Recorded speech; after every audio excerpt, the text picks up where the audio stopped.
Create your day, live the secret, cherish the golden moments in time. If you believe you will achieve it, look inside to find the strength within you.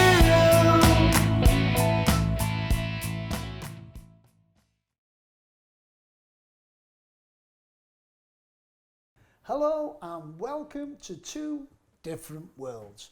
And I'm without my co-host again today, Alan Fisher, but number 3 with Franco DeNicola. We couldn't let you go, Franco. You got me hostage here. You see that chain on there. We've got your dinner ready and everything for later. Again, crazy time on the planet, you know, so many things going on and so many people with different opinions of things. So how can we all agree, even if we disagree, to come together for our children's sake and for humanity's sake? Where are we going? How can we work together, Franco? Well, you know, like you said, disagreements and so forth. I mean, we have all opinions, but where do the opinions come from? Opinions is based on our own experience and what we've exposed ourselves. But, you know, what I find with people and what I recommend for people is to kind of be open, you know, to let whatever's being shared. You don't have to give yourself to whatever idea that somebody may have, but by being open, you're actually hearing certain parts that may trigger very powerfully something of a clearer knowing within yourself. So instead of getting caught up in judging one another, it's just kind of open with one another. Like even when somebody says to me at this point in time and says, well, you know, this is the way it is, you know, this is what, you know, there's science and whatever, you know. And I say, yeah, okay, I can understand that, and I could really appreciate that you're following that. But, you know, have you actually looked at other parts of it? Because, you know, I'm an explorer. I'd like to get to see all sides of things. You know, like there's been the cartoon where they put a number 6 on the floor, right? And one guy's on that side, he sees number 9. Right. The other person on the other side sees number 6. They're just different perspective. Yeah. But what number is it? You know, so the point is, appreciate their viewpoint and your viewpoint, and then kind of say, hey, that can be used either way. But you want to get to, like what I say most of the time is like, I like to see from every vantage point. Right. I want to look at every part of it. I'm not going to say, this is right, that's wrong. There's always something in every part of it. And by doing so, then we start lowering our shields. We stop defending. We stop fighting. We stop judging. Because everybody's got a different viewpoint of something. But if we are open to it, then we can see their side and get a deeper understanding. And then we can communicate much more openly with each other. Yeah. And then you kind of formulate something grander rather than still being in the opposition position where you're, you know, going back and forth and trying to make one person right and one person wrong. Because then, of course, you're definitely going into ego, whatever else. And ego likes to say, you're wrong, I'm right, and your ego is going to say the same thing, and we're going to go back and forth until you get to the point of, well, let me look at it through your eyes too, as you look at it through my eyes and say, oh, wait a minute, there's something that we weren't actually seeing. Right. Because we were both opinionated or both, you know, sticking to our story, but there's more to the story. It goes right back to what you were saying. You know, if we lose, and this was before we got rolling, if we lose the idea, as we were talking about here, that who am I? Because if I'm not this, I am not that. What am I? Who am I? What does that mean? So if you're looking at it and say, well, I am not this particular role, and we have many roles, okay? All of us have many roles. You're with your family, you're in one role. You're with your peers at work, you're in a different role. You're going to take different positions in different roles. Right. And then you're going to label yourself as that role. So what happens? You step into work, I'm the boss today, or I'm the employee today, or I'm this. You go to your family and your bosshood went down the thing because your partner now took over the role of the boss. Or, you know, you go with the kids and now you have to be the parent or whatever it is. Those are categories.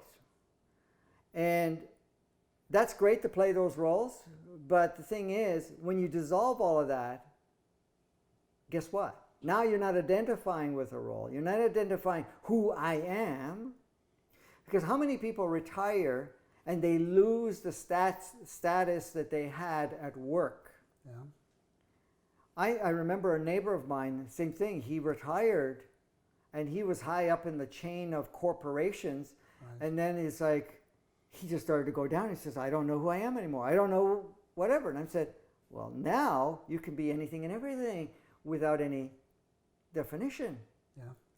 Now you can start living your life on how it feels natural to you rather than stepping into a role and I got to play that role. And the thing is, you're no longer pleasing anybody. You're no longer trying to maintain a facade of yourself. You be transparent. What happens to when people awaken? They become transparent. They show the challenges they have and they show the wisdom they have. They're not saying, well, I'm, same thing with the spiritual world. If you're going to put yourself as a label as a guru, now you got to play a part. Right. And you can't let your guard down because you got to play that part. Mm. Where do you think you're going to have more impact with people? Where's more realism if you're going to be the guru? You can't. You got to drop the guru part. You got to drop whatever facade that you've created, and now you're you. Yeah. You is always constantly expanding. You has no definitions or limits. You is moment by moment expression. Pure potential. Right, right? And now you get to recognize more of you. You're no longer seeing yourself as just a physical experience and your history. Your history was the journey, but who are you now? It's whatever journey I create moving forward. And you're living moment by moment. Because this whole thing about moment by moment, there's misconception around that too. Because a lot of people say we got to live in the moment. Well, what moment are you living in? Are you living in the present moment, or are you living in a moment of what projected future, or are you living in the moment of the past? Yeah.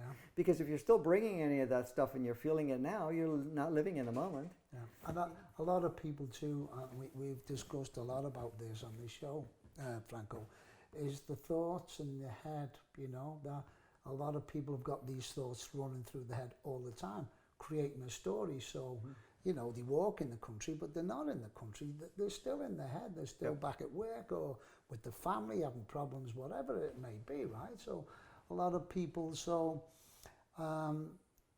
about, don't you feel it's coming from the heart as a pure potential? What do you want? What does your heart want? Yeah. Well, the heart is the center point in a sense, because everything communicates through the heart, and then the heart will communicate through your right brain, which is basically the receiver that receives information from your innate consciousness of your body, your human entity, and your multidimensional soul.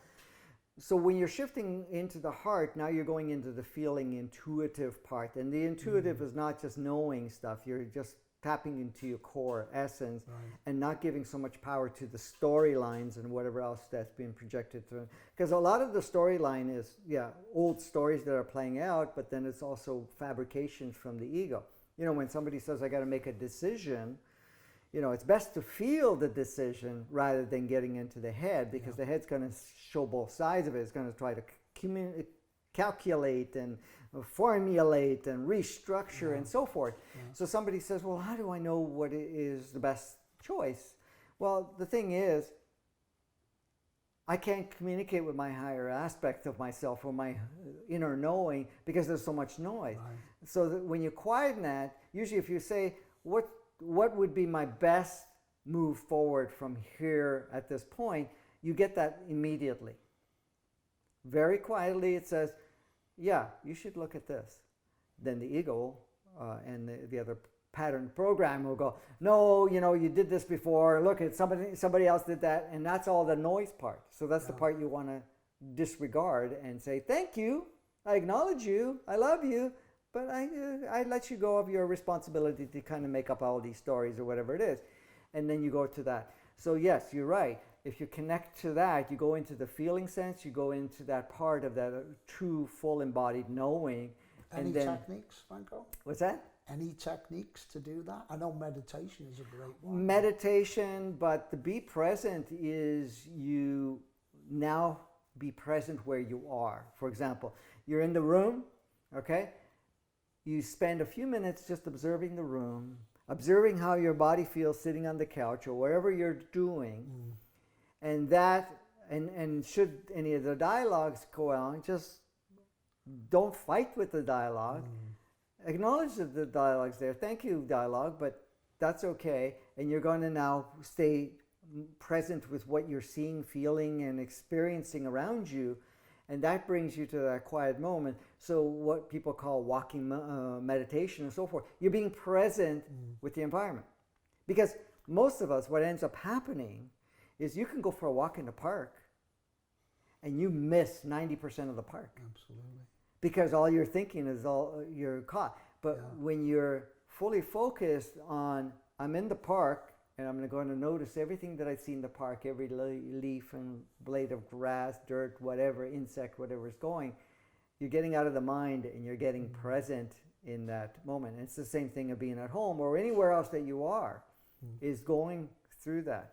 And so the process is be present by noticing your presence. And also noticing the body, how your body feels, what sensorial experience, even getting to the point where you could feel the fabric touching your skin or whatever it is. That's bringing you to the moment, and it disengages a lot of the thought form. So it's another version of meditation, because that's what meditation is about. It's quieting the mind so you can actually hear all aspects of yourself or experience all aspects of yourself, or be able to go into that mind. As you become more experienced at that, you'll notice that that happens all the time because you're present. Listen, we miss life when we're in our heads, especially when the ego's at full force, story maker. If we want to live life, be present in whatever you're doing. If you're having a conversation, like I am having a conversation with you, I am fully present with you. I don't have any other thought forms. I'm thinking of you, and I'm communicating with you, I'm feeling you, and whoever's listening to this. That's being in the moment. And guess what? Some beautiful things come out of that.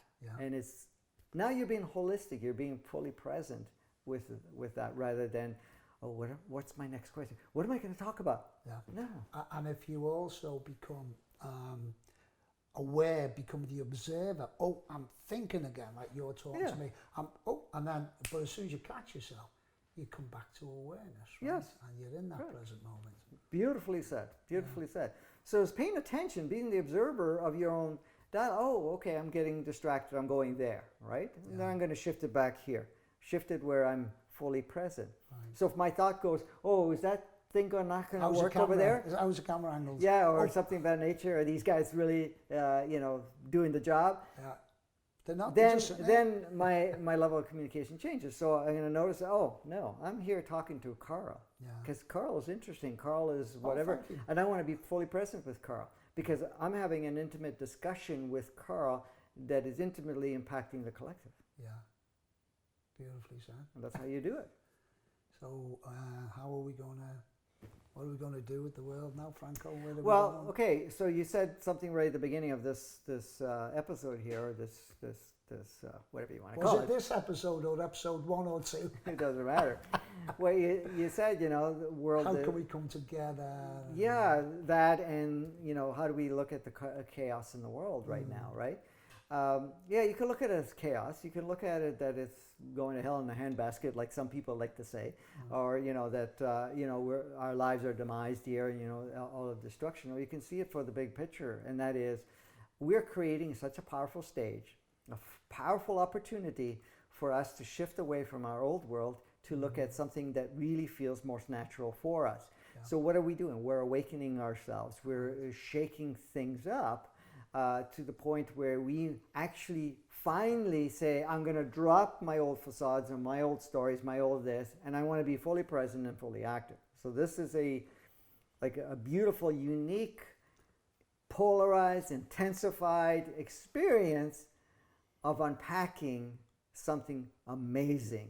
And the unpackment of the amazing part starts with us. Unpacking ourselves, discovering ourselves, reconnecting to ourselves. And what does ourselves mean? The true full essence of you, rather than all of those labels that we've said.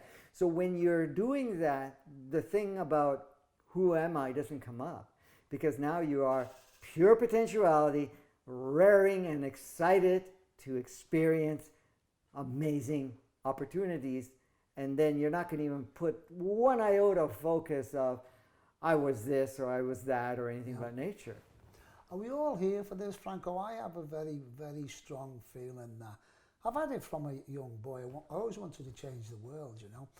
And then I had a shift in consciousness probably about 20 years ago. But now I feel more 100% this is why I incarnated on the planet, to bring in this new awareness. It's not a new awareness itself to who we are, which is source energy ourselves. Are we all here for that, Franco? Or? No matter what, anyone that comes onto the planet does play a role, okay? And that role doesn't matter how minuscule it may look like, it's all to unpack that part that you just said, which is basically bringing in a higher level of consciousness. Even if they're playing the most negative, polarized, disconnected state, they're helping all the active role players that have come here. So everybody enters here to kind of get a feel of the game, get a deeper understanding of the game, and then upgrading the human experience, upgrading the playground, which is Earth, upgrading the whole display of what we're doing. So the answer to your question, yes, you knew what was coming on. You knew you had the freedom to decide how long you were going to stay, how many roles you were going to step into. Some you didn't know. You said, okay, I don't know what it's going to look like, and I don't know how much I'm going to unpack, but while I'm there, I'm going to figure it out, because I'm going to be flexible and I'm going to step into it. So yes, you started 20 years ago coming to that realization, and the years before that, you're saying, well, let me understand how this game works. Let me understand what other people are doing. Let me understand how lost you can get in the game, and then decide from there. Does it, are we doing it, because when I had my shift, it was like, I became a singer. I said, I'm going to sing, but I also wanted to sing about the new world. What is it? Do we tap into our heart to get to that feeling, or? Well, yeah, absolutely. I mean, you know, the overall consciousness to a certain degree is all functional with that. But if the ego and all of our storylines and so forth have been so active within ourselves, you have to tap into your heart. You're tapping into the other parts of you that you've ignored, right? Mm-hmm. And then, like I was saying in I think it was the first episode, when you are aligning yourself as that full oneness of yourself, which is, you know, embodying the body, the human entity, and so forth, the multidimensional part of you is bringing those higher octaves, that higher knowing from various other experiences. Your human entity is also doing the same thing. Does it work in the ego? No. And it works from, connecting with that. Even the expression from the body is all. So when you're going into the heart, you bring in the genuine self, the pure self, the more expanded self at that point, because it doesn't rely on the storylines and so forth. When you're tapping into the heart, you're everything, you're nothing and you're everything. Yeah. When you're tapping to the mind, it's all compartments. I'm this, and I'm all these other stories. But when from here, it's like, I am everything that is. Yeah. I'm a full expression of this, and I'm now going to share that expression in the most purest form. And that will, and as you start to sing, as you start to share, it keeps expanding. You keep going higher and higher, and you're tapping more of those resources, because that is not limited, and it is not finite in the sense of saying, well, this is just all my only part. It's going to be, you're really unpacking what you want to do in any point in time. And that also, because everything is energy, right? Fear is a low energy, love is a high energy. And when you start to do things that people might think, you're crazy, you can't do that, you can't do that. It takes a bit of courage to do that, doesn't it, Franco? Courage comes from love, doesn't it? Yeah, well, the interesting part is when you're truly embodied love, courage doesn't come up. Mm. You just are. You just do it. You just express it. At first, when you're still in the, feeling the restriction and you have to bypass your ego, you're going to go into the playing with the courage part. I have to be courageous. But what happens to you? Look at, when you started singing, you needed courage to take, let me go do it. Terrified, whatever it is. Now, it probably feels so natural to you, you don't even think it is courage. You're just expressing, you're just being you. Because that's no longer required. Get rid of the programs? Well, the programs that created, I need to be, afraid of the audience, or I need to be afraid that maybe my music is not good, or my voice is terrible, or I'm going to do this. These are all stories, right? Yeah. You're going to express what you're going to express. So all of that starts to fade away. And then there's not even courage required. You're just that expression. Yeah. Franco, we're nearly out of time, so could you, it's been amazing. We could talk forever. We're going to have you back. For sure. Where can people connect with you? What platforms are you on for the audience to? Well, the thing is, I do have a website. It's francodenicola.com. But if people want to access a tremendous amount of content, I have it on YouTube and Facebook. But YouTube is probably the easiest because of the fact that it's all organized. If you go to the YouTube channel called Advancing Consciousness Series, if you type that in, you'll see it. There's some 130 videos there, which are all averaging 2 hours, and so with a tremendous amount of content based on the different stages as we're going through, and it brings a lot of clarification on that. I also have a podcast which is called Advancing Consciousness Podcast. There's a lot less there because that's more new, and those are shorter ones. They're not 2 hours. They're all within 20 to 40 minutes on different topics like ego or karma or something of that nature. When people want to have something very specific, soulmates and twin souls, what's the difference and all that, that's in the podcast because that's more very focused on one thing. But to look at the bigger picture of the Advancing Consciousness, if you're into the Facebook part, then you can go into Advancing Consciousness group that it's called Advancing Consciousness Series group, and forget the group part, but it's just that, and there's a group there, and I post the same things on that. But I find that moves a lot. As you're familiar with Facebook, everything is always moving around. Yeah. So YouTube is very, very structured. So you can check there or go on the website. But usually, if you're looking just for pure content, just go onto that platform. And they're all amazing, like you, Franco. Thank you so much. Well, thank you. You're an amazing one. Fabulous pleasure. Oh, absolutely. And I love your beautiful team here, and the support mechanisms that you've created here. So thank you for that. Thank you, Franco. And join us again next time on Two Different Worlds. Create your day, live the secret, cherish the golden moments in time. If you believe you will achieve it, look inside to find the strength